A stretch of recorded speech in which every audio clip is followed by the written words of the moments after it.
Alrighty, so we are going to do a question where it asks us to solve a given equation. Now, this is a rational equation. As you can see, you have a denominator that has a variable with it. Now, there's a few kind of steps to take this. Now, understand these steps aren't set in stone. As you begin to practice, as you begin to learn more methods, you'll realize that there are infinite amount of ways you can solve these types of questions.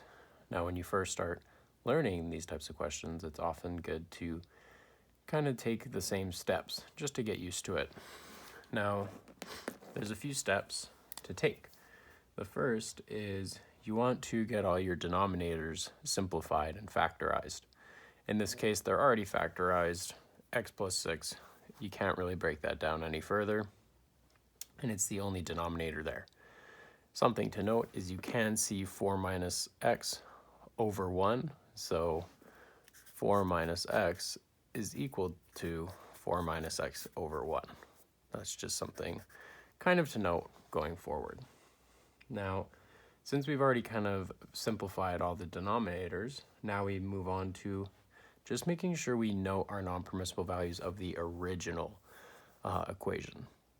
Now, that's because sometimes you will get things called extraneous roots, which you might get as a solution, but you plug it into the original equation and it doesn't work. For whatever reason, it doesn't fit in the restriction. So the second thing, I guess, that we will want to do is note the non-permissible values or the restrictions. So find restrictions. In this case, we are finding the non-permissible values as it is a rational function.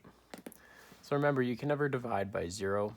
So whatever x makes this denominator 0 is a value of x that it cannot be. So x plus 6 cannot equal 0. And let's solve for that non-permissible value. So I'm going to subtract 6 from both sides. So we get x cannot equal negative 6. Now this is important because remember, once we get whatever answers we get to this equation, we have to make sure it doesn't go into those restrictions. Or I guess it falls out of the restriction. Alrighty, so now let's start solving this. So I'm just going to rewrite our equation here. Now there's a few ways, again, how you could do this. The first thing I want to do is I want to get rid of all the denominators. How do I get rid of all the denominators? I multiply everything, every single term, by our lowest common denominator. So the lowest common denominator in this case is x plus 6. Nice and simple. So I'm going to multiply everything by x plus 6. I'm going to multiply this side by x plus 6 and this side by x plus 6. Why do I do that? Well, we can see on this side, x plus 6 divided by x plus 6 gives us 1, so it cancels out. And then we're left with 16 equaling 4 minus x times x plus 6. From here, I want to get everything to one side. So the first thing I'm going to do is I'm going to FOIL this or expand it. So let's start expanding. 4 times x gives us 4x. 4 times 6 gives us positive 24. Negative x times x gives us negative x squared.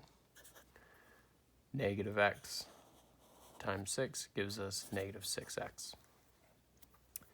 So let's simplify this if we can. I have like terms here, so I'm going to add those things together. So 4x minus 6x, that will give us, I'm going to bring my x squared over here, so negative x squared.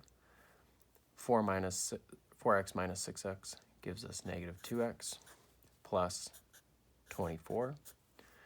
And then I'm going to subtract 16 from both sides. So I get 0 equaling negative x squared minus 2x, and that gives us a positive 8. Okay, so from here, we could PSA this right away, but I'm going to note that I have a coefficient of -1, which is really ugly. So before I start factorizing this, I'm going to take out a -1 here. So this will give me -1 times x squared plus 2x minus 8. And then now I can factorize this fairly simply. I'm going to PSA it, so my product will be -8, my sum will be +2, and my answers will be whatever they are. So my product, a number times a number equals -8, a number add the number equals +2. What numbers can fit into these to make sense? Well, I can do +4 plus -2, which also works for here. 4 times -2, so my answers is 4 and -2. I don't have to factorize by dissociation due to the fact that I have a coefficient of +1 here. So 0 will equal -1 times x plus 4, x minus 2. Now I can go ahead and find the zeros.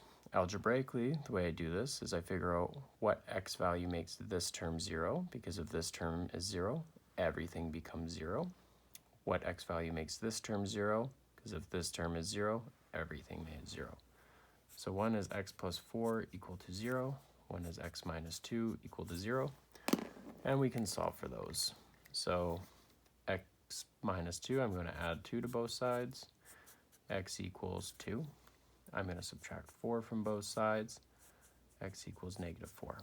Now before I jump the gun and say, hey, these are my answers, I need to make sure these are not one of my non-permissible values. So let's go back to our restrictions here, where x cannot equal -6. Neither of these values are -6, so these should work.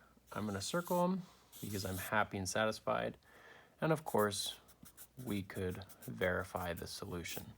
So the nice part about math, oftentimes you can check your solution. So let's check when x equals -4. So 16 over -4 plus 6 equals 4 minus -4. -4 plus 2 gives us +8. So 16 divided by 8 equals a negative and a negative equal positive, so 4 plus 4. 16 divided by, this gives you 2. -4 plus 6 gives you 2. My brain is working ahead a little too quick here. So let's quickly restart there. We plug in -4, plug in -4. -4 plus 2 gives us +2. And then the same here, negative and a negative give me a positive, so 4 plus 4. Now 16 divided by 2 gives me 8. 4 plus 4 gives me 8. So I've verified that solution. So -4 is indeed a solution.